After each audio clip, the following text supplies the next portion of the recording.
me teach you how to calculate your ovulation date. But before that, let me teach you how to calculate your menstrual cycle.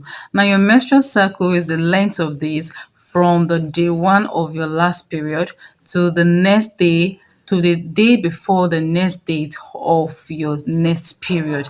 That is your menstrual cycle. Now, say for instance, Mrs. A started her last period on July 1st, and then the next period after that was on August 1 or July 30th. Let's use August 1. That means our menstrual cycle is 32 days. If you count from July 1 to August 1, our menstrual cycle is 32 days. Now, for you to know your average menstrual cycle, you need to have tracked your period for at least 3 months. Okay, you need to track on for month one, month two, and month three to be sure that your menstrual cycle is so days. Okay, and women have varying length of cycles, and it ranges between 25 to 35 days. Do you understand now? So now that you understand how to calculate your menstrual cycle, then we can now go ahead to explain what ovulation is. Ovulation is when your womb releases a matured egg,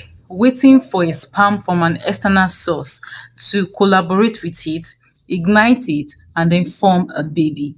That is what happens around ovulation, okay?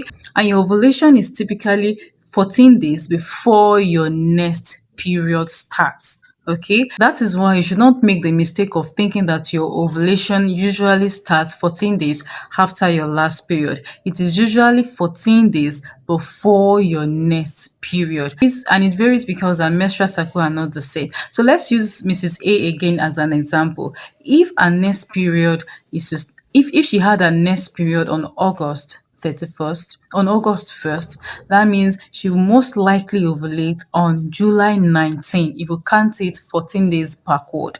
So she's most fertile on July 19. Then the 3 days before July 19 and the 3 days after July 19, those length of days, Mrs. A is very fertile. So if Mrs. A does a lot of collabo, if she collabo from that time, 3 days before July 19 and 3 days after July 19, then she will most likely get pregnant. So if you understand this, you'll be able to calculate your most day when you are most fertile and also understand how to calculate your menstrual cycle. I hope you understand now. Good.